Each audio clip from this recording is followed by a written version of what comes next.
The days are longer, the calendar is filling up, and I want to feel as good as this beautiful summer weather.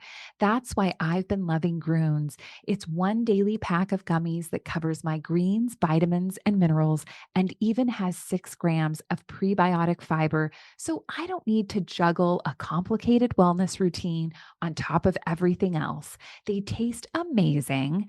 They're easy to toss in my bag on the go. Plus, they're vegan, gluten free, and HSA, FSA eligible for reimbursement. Save up to 52% off with promo code podcast at gruns.co. That's code podcast at gruns.co. Hi, everybody. This is Dawn Mitchell, and welcome to Dawn of Sports. Today, we talk with the brand new sporting director and head coach of Minnesota Aurora, Collette Montgomery. She is a pistol, all 5'1" of fun, but also soccer knowledge. And you gotta love her accent. Let me tell you, it always sounds better in a British or foreign accent. So Collette Montgomery joins us soon. Jim and I have a great show for you. Hope you stick around.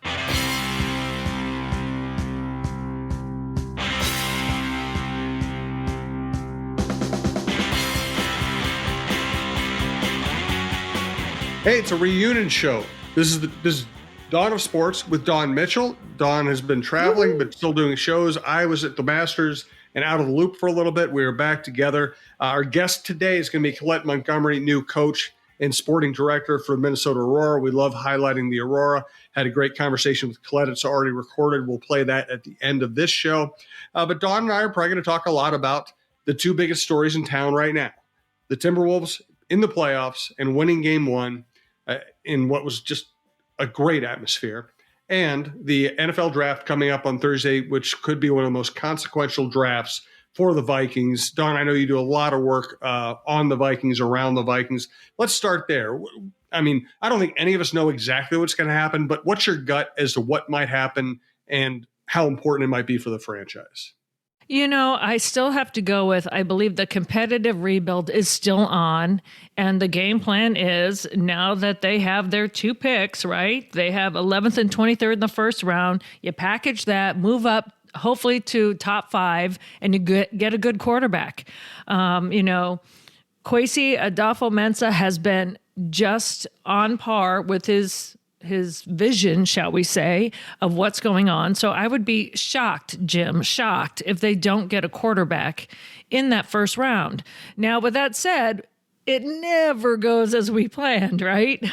We're hearing all this JJ McCarthy. I don't care which quarterback is in that top 5 if they can get there, because there's just a plethora. It's such a great class to get someone.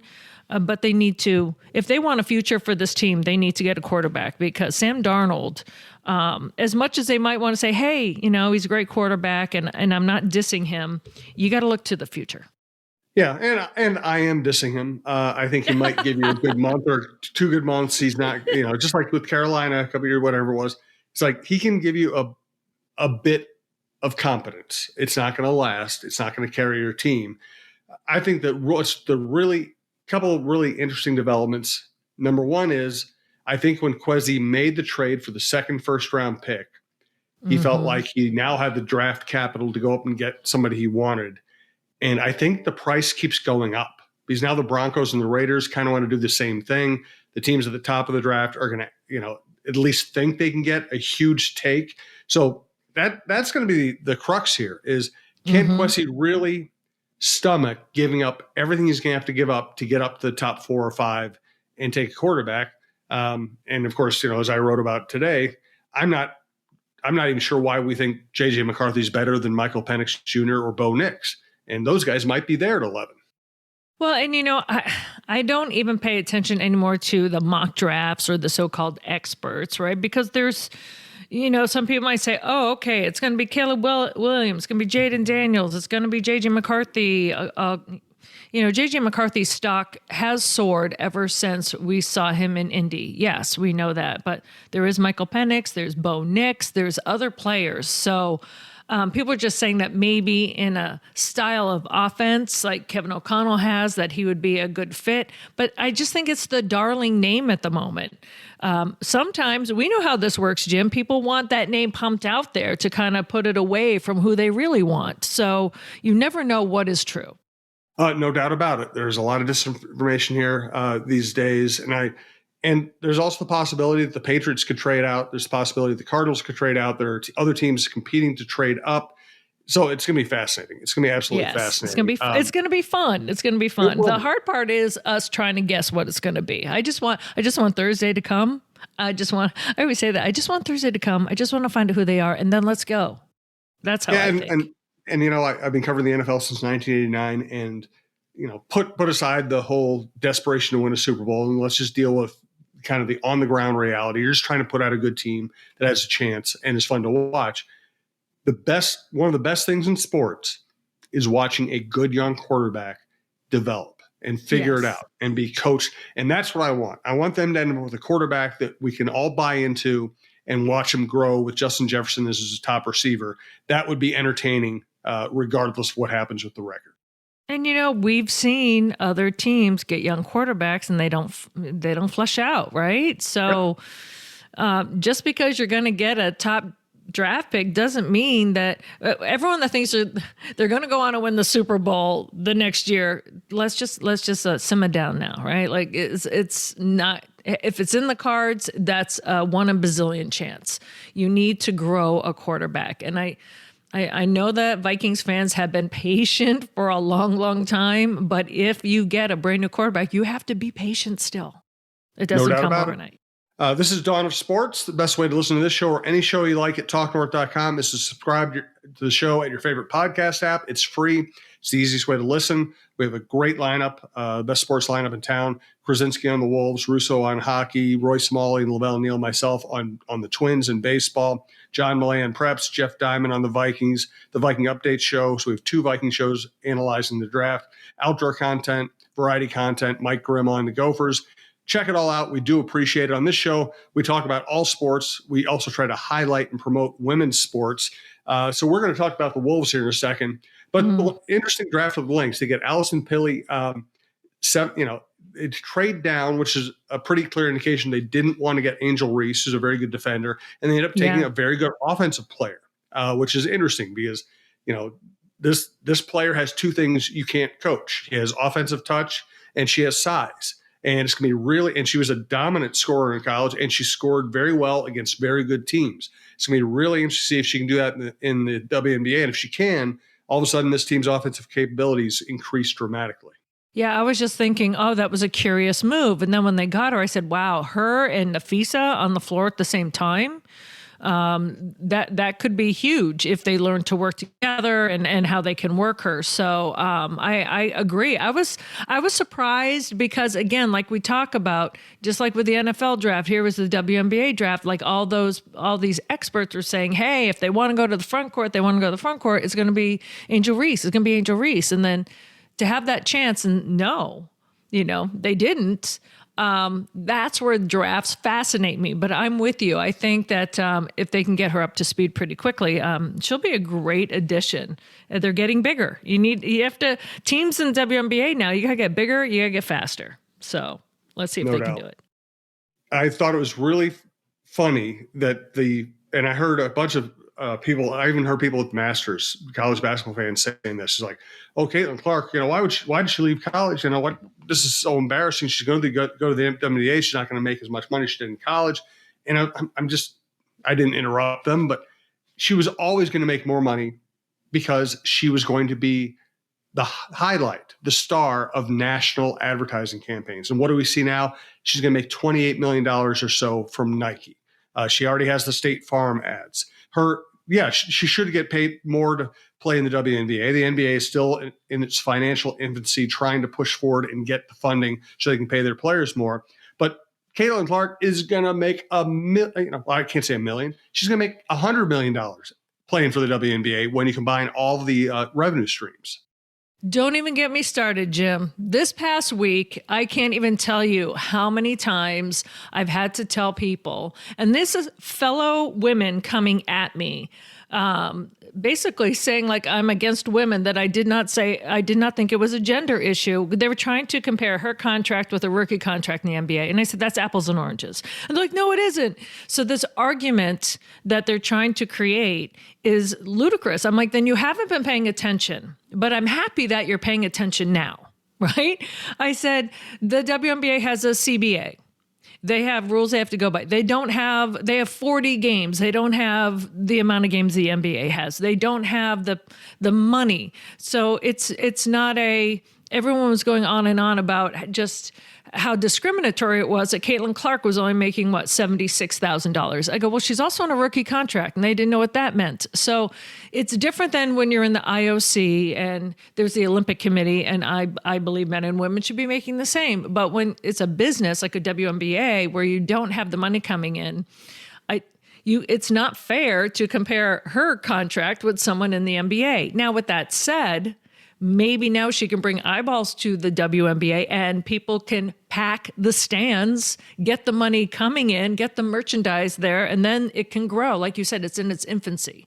It doesn't have the same salary cap. The teams don't have the money to pay these players.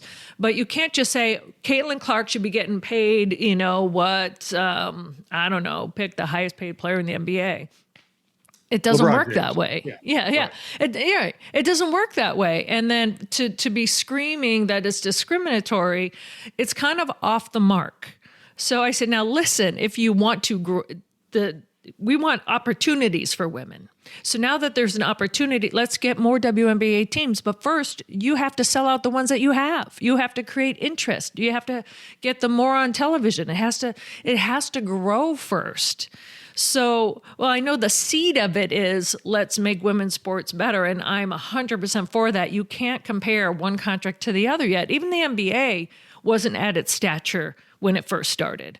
It had to become the NBA, right? They had all those, wasn't it like the World Basketball League had look at the USFL and the XFL. They don't pay their players well, and now they're the UFL. So you have to have a business mind along with what's going on in women's sports. So I'm hoping now that people are paying attention, that this can change. And I hope that everyone that's complaining, I hope that they better go out and buy season tickets for a WNBA team. If you're thinking it's such an atrocity, then go buy a season ticket and fill the stands. And let's show that WNBA is as important as you're saying it is, because let's grow the sport that way. I don't know. I'm getting off my soapbox. You're right. I mean, you can't spend the money until you have the money. Exactly. The only thing I would like to see is, one thing that always stuck with me that Cheryl Reed would say is, she said, men get the investment up front in the hopes that they'll be profitable. Women have to earn every penny in the process. And I guess what I would like to see is all these multi-billionaires who own NBA teams, who also own the WNBA team, I want those people to look at the WNBA team they own as a growth stock, where if I put the money into it, I will be rewarded because it's a growing business, it's a promising business, and it should take off. Amen. And how about a lot of the NBA teams that don't have WNBA, right? Yeah. If you build it, they will come. Let's do it. Yeah, no exactly. And then you just go for the sheer fact of, 40 games as compared to how many in the NBA. You got to, if you can expand that way, I mean, it's slow. Like these are all things that need to be built on, and it can be done. But just screaming of the inequity without knowing that the foundations have to be expanded, and that's why I said to go, listen, Caitlin Clark, like you just mentioned, Jim, she's going to be fine. What about players in the past? What about like the Nancy Liebermans, you just go on, oh gosh, we can say Lindsay Whalen, Simone Augustus. Well, they weren't getting paid that much, and they're in the Naismith, for God's sakes, so you just go down the line, Candace Parker, Lisa Leslie, there's so many other players that did their work to put this on the map. So it didn't just start with Caitlin Clark, but I'm glad that people's awareness is being expanded now because of it. They're like, oh my God, that's how she's making the WNBA. I'm like, what did you think? This is what we've been saying all these years. Like, Yep. let's expand the game and pay them more. This is why they go to Europe and play a whole nother season so that they can make some money. So, yes, I get off my soapbox right now. All right. Well, we'll move on to another basketball subject before we bring Collette in. I was at game 1 on Saturday. One of the best atmospheres I've ever been around. It was a blast. The game was a blast. The pregame stuff was great. The fans were great.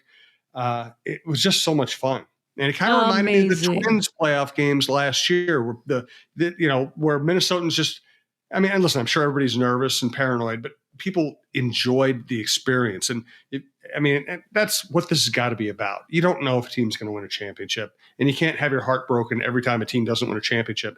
This is the good stuff right here. That was a spectacular game. Unbelievable. And, it's exactly what Minnesota needed and what the Timberwolves needed. There was even some people like, oh, here comes the fourth quarter slump. I'm like, no, you can't say that. Like, you can't, let's just change that right now. I loved that. Yes, it was a total team win, but let's just talk about Ant.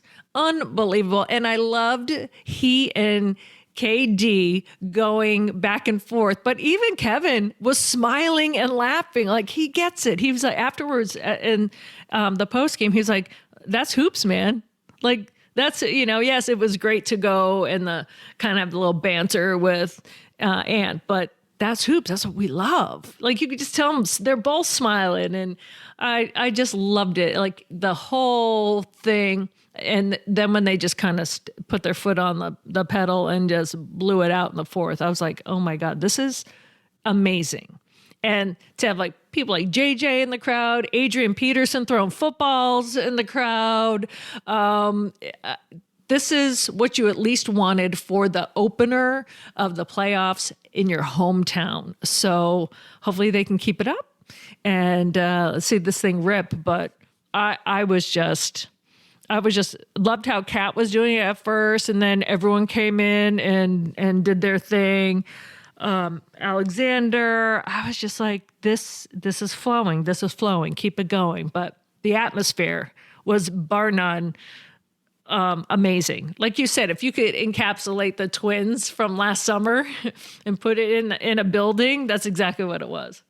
Yeah, it was a blast. So it's going to be a great series. I think I picked the Wolves to win this series. I still think they will, and they could be very soon be matching up with the Denver Nuggets. It's going to be great stuff. Ooh, all right, before we bring in Collette Montgomery, looking forward to that conversation. I want to let you know we are coming to you from the Aquarius Home Services Studios. We want to thank our longest running sponsor, Rudy Luther Toyota. Ready for a women-forward car dealership?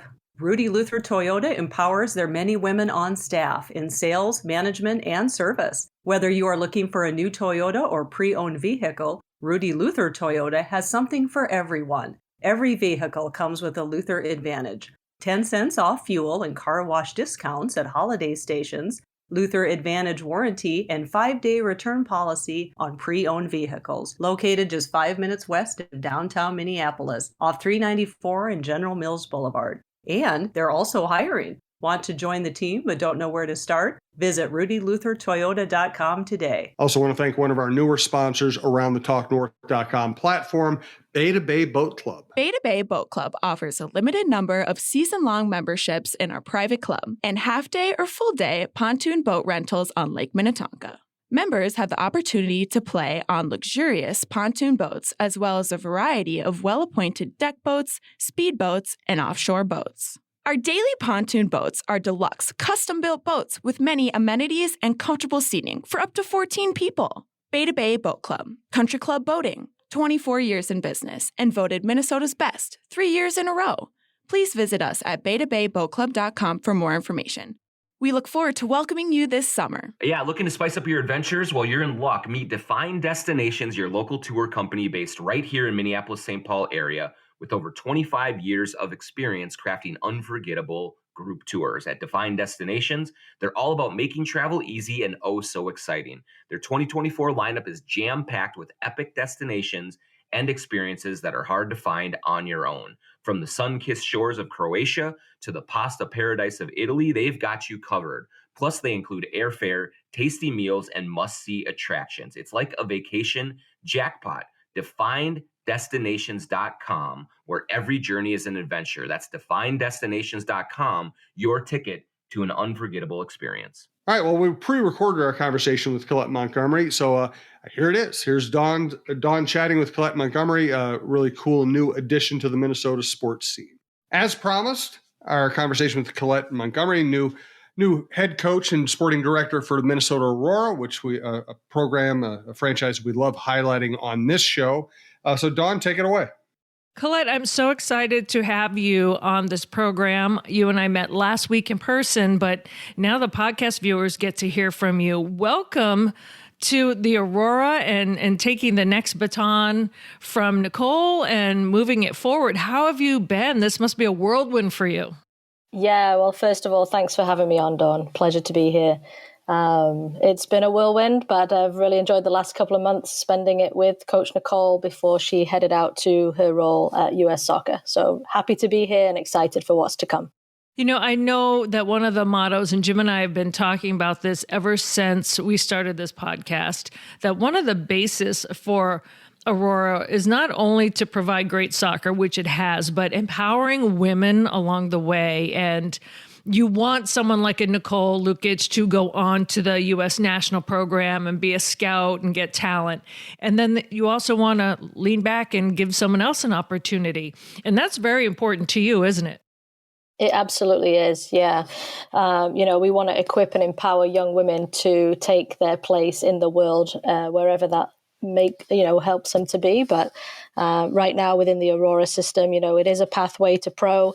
We want to create opportunities for women to have a part in the game, whatever that is and wherever that is. It's exciting when you say a pathway to pro. That sounds so great, but there's also a legit chance that pretty soon in the next year or so, the team could go pro. That's exciting, isn't it? It's really exciting. The founders and the community members have had a big, bold vision right from the beginning. And that's something that attracted me into the organization itself. I'm just excited for what's possible for the future. Now, you're from England, obviously. I love the accent. I joked around that I'm going to have you talk so much during this podcast just so I can hear you speak. But you and I are kind of kindred spirits because you came to the United States in 2004. I came to Minnesota in 2004. Neither one of us thought we were going to stay. And here we are. Tell everyone how you got here and how you've stayed here. Yeah, well, it's been quite a journey. I'm not sure I can unpack it all for you today, but came across from the UK 20 years ago, initially doing some summer camps and an internship program.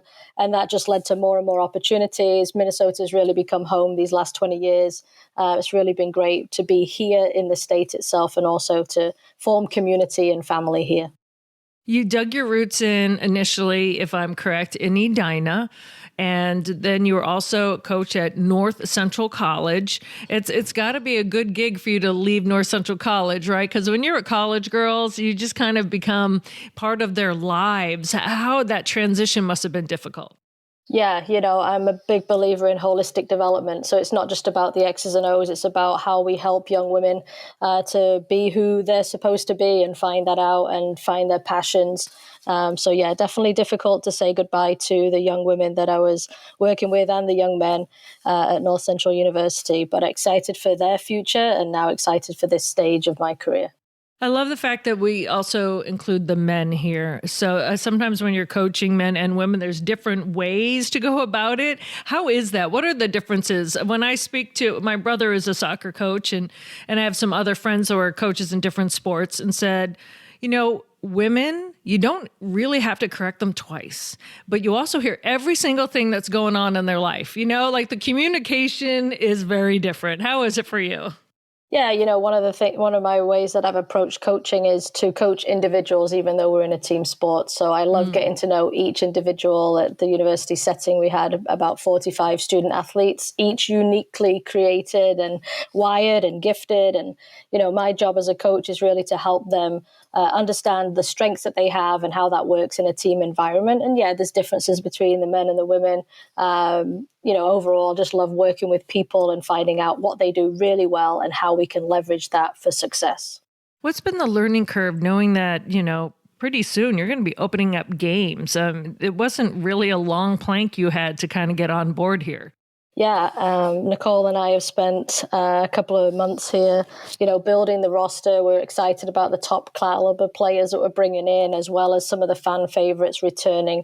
I'm just excited to see all of that now come to play in the next couple of weeks as players start arriving. Were you a fan of Aurora beforehand? And what were your observances from the outside? And now you're on the inside. What's been maybe the vast differences right now? Yeah, well, I've been fortunate to see it from a distance, and now I have a front row seat. I've joked with other people before that, I've never been to a game, and now my first game will be actually pitch side, which will be fantastic.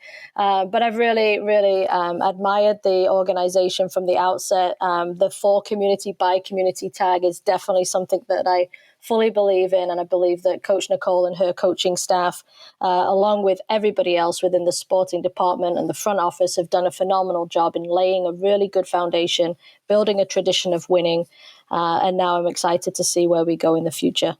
Did you play as a kid, and what was your favorite position, or what position did you play? Yeah, I played as a young girl. Obviously, there were not many opportunities to be on teams for girls when I was growing up. Really, about my mid-teens is when I first got onto an official team. So up until that point, I was playing with my older brother, Kieran, in the backyard. He's about 18 months older than me. So we'd make a mini soccer field there. We had a brick wall that we could kind of play off a little bit, and 2 apple trees that served as goals. And just doing that, playing with him, playing with friends, playing at school, and trying to get in there, and then eventually get onto a team, and then, have the playing experience that way. But I knew that playing was probably not going to be where the game would take me. So I got into coaching at an early age and started the trade of coaching. People, that's the big mystery, right? When they say the trade of coaching, like, how do you start? Where do you go? And I think you have umpteen diplomas when it comes to coaching, whether it's goaltending specific, coaching specific. You have so many diplomas that it's not just hey, I just want to coach, and then it happens. It's a long road, isn't it? It sure is. It's similar to teaching, right? It's a trade. You learn every day. It's experiential learning. So there's a lot of failure involved in that, trying new things. And I've been, a big fan of education, and any course you take can be valuable. You learn sometimes what not to do, or what you do want to do, or learn from different styles. And I love that about coaching, that there isn't a one size fits all. You can bring yourself, your personality, and then bring the expertise to that. So it's definitely been something that I've really, really enjoyed. One of the first coaching courses I took part of was a women-only course. And so I've been very fortunate to have some of those opportunities to kind of get me started in my career, and then obviously come over to the United States. Jim and I have been talking a long time about, and Jim, you're really emphatic about this, how Minnesota Aurora has changed the complexion and the landscape of Minnesota sports. It's a newcomer team that they've come on in, and you see men in the stands with their sons, the young boys wearing the T-shirts. For you, Collette, have you really grasped just how much this team in a short amount of time has made an impact here? Wow. I probably haven't, because I think if I did, I'd maybe get a little bit crushed under the weight of that, right? But it's taken everybody to get this team off the ground, and to see the stadium full of fans, of everybody finding a place and space to belong and just be a part of this team. And I believe that that's what's made it so successful, is just that accessibility. And working with these incredible young women, they understand the mission. That's why they're here, and they're excited to play hard for the community this summer. So, Collette, you're in an interesting position that you're not just trying to win games. You're trying to win games, grow a sport, grow the popularity of a new franchise in a very competitive market. Do you ever think about having to be entertaining, or do you just think about winning the game? Well, I think it's the both and, right? I think if you would talk to me about a lot of things that I've learned in leadership, and leading organizations and playing soccer, it's the both. And we want to entertain, absolutely, and we want to win. And we believe that you can not only entertain, win, but you can also have a fantastic time doing it too, and have that enjoyment be a big part of it. And I've always been a firm believer that you play at the highest level when you are freedom from making mistakes, freedom just to go play. At the end of the day, we're playing a game, and that's what we want to keep at the forefront of everything that we're doing. So with that said, if you could have your own personal walk-up song, like Here Comes Collette, what would it be? Is that pressure to ask you? That is pressure. I'm going to have to find a good song and a good choice for that. I know that it's definitely been something on my mind for kind of that walkout moment, but maybe I can get back to you on that one, Dawn. All right, I'm going to hold you to that, because when you say you can play free and have fun, that's one thing with this team, and Jim has noticed it too. You even have your bus driver, Steven. If you haven't met him yet, I'm sure you will. He is like the grandfather of that team. He drives the bus. He knows all the girls' names. He makes sure that no one leaves like a cleat or anything like that on the bus. He's now even, last year, the couple of years, has been on the bench because they love him so much. When you have someone like that and you create an environment like that on the team, like you said, people play free, especially if they feel like they're part of something bigger than just the game. Absolutely. And, I can't stress that enough. It's people like Steve and maybe even the nameless people behind the scenes doing what they do to make this organization run. And Steven's fantastic. I've heard fantastic stories about him. Can't wait to meet him. And I'm sure that he will help the young women this season have an amazing time as well. I wanted to ask you about what you founded, a thing called WISE, We Impact Sports Excellence. So it's a leadership development program for female coaches. Is that true? And is that youth sports or college sports? That sounds amazing. Yeah, so this is a group. Kerry Orners and Julie Lundquist and I have been dreaming about this for years, and it's kind of been a stop-start thing of just gathering anybody that's in the women's sports space. Ideally, we've been really looking in that soccer piece of it.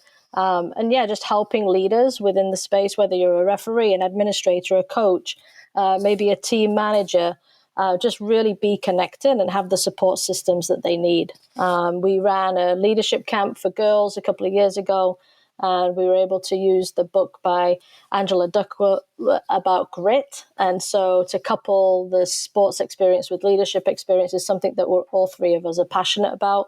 And obviously that's been on the back burner a little bit, but I think that we are always looking for opportunities to take that forward and keep women in the game for as long as they choose to be.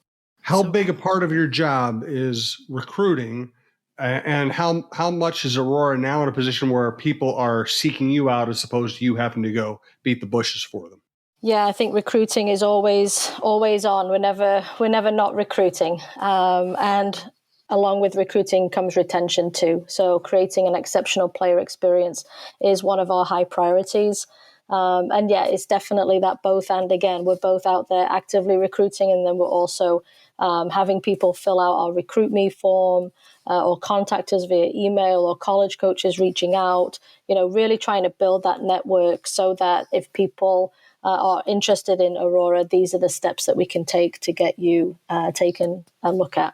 What do you tell people when they come into town, or if they've never heard of Minnesota Aurora? What do you say to them? How do you get them in? Wow. I mean, you've got to be there to really understand what that means. I think in our presentation, we have a panoramic view of game day and what that looks like with 7,000 fans, full stadium. The atmosphere is electric.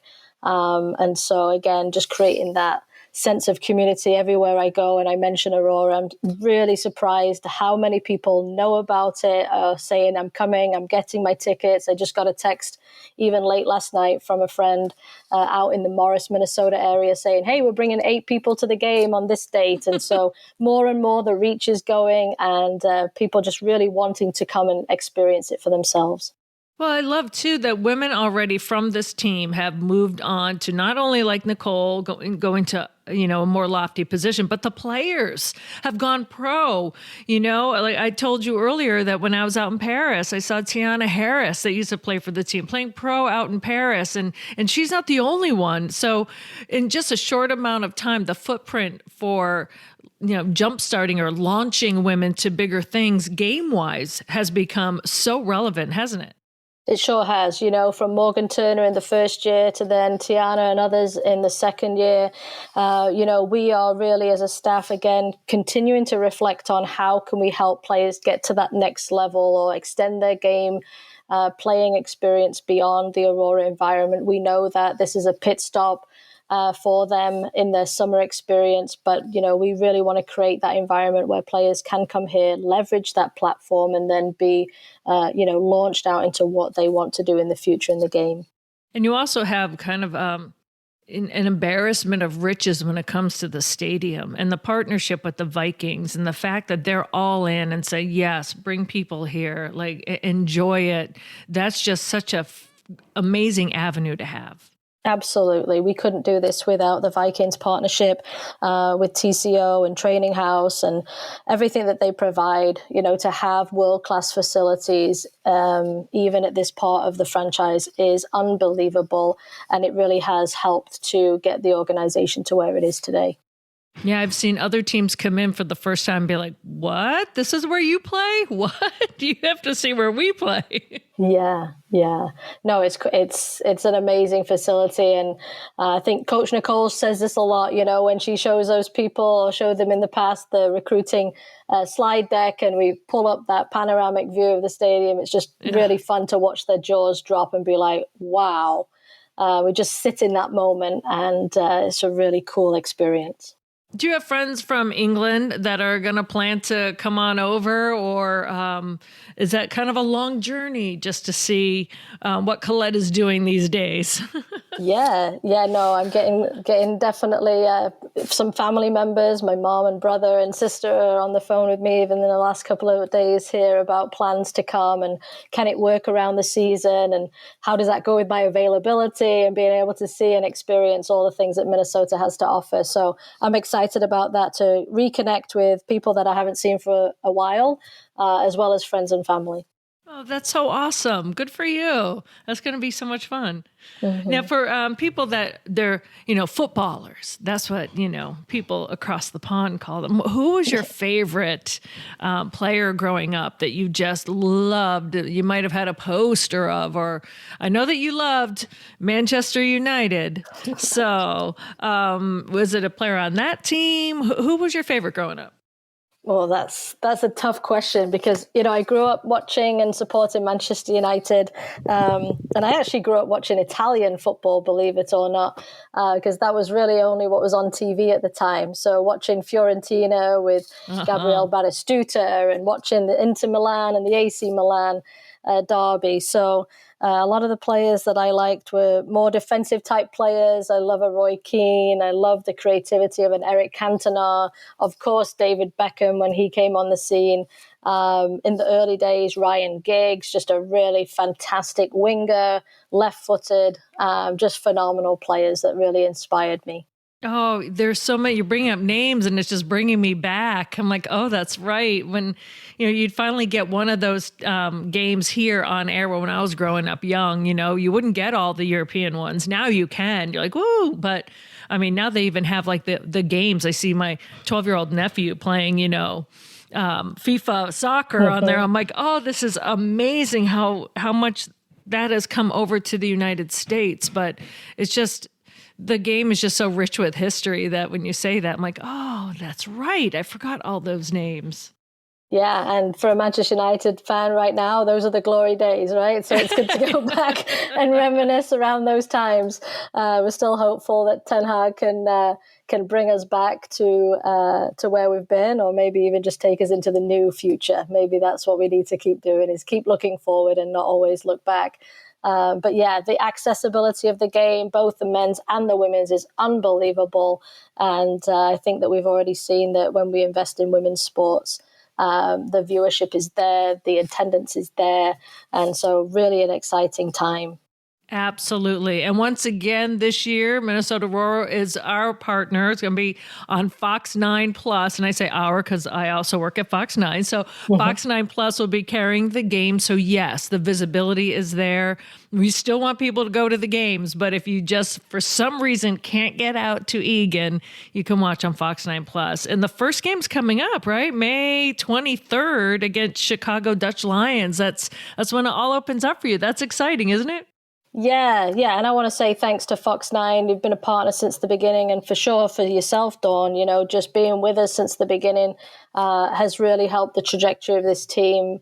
We're excited to start the season on May 23rd on the road, first 2 games, and then we'll bring the team to the home opener on May 30th. So yeah, if you haven't got those tickets yet, go ahead, go to mnaurora.com. And you can purchase tickets there. But we're excited to fill that stadium again and have you see the new roster for summer 2024. That's right. So turn on your TVs on the 23rd and get your bodies out May 30th. And that's going to be so exciting for you on May 30th. I just get excited for people that feel it for the first time. And then as your team, and it's kind of this next iteration, and you can just bring this team even more forward. Collette, I'm so thankful you came on the show, but I'm really happy that you are now with Minnesota Aurora and can be part of its. I think this is going to be a team with a rich history itself. I believe that too, and I'm just glad to be a part of a team, and hope to see everybody out there at the games and yourself, Dawn, as well. Looking forward to it.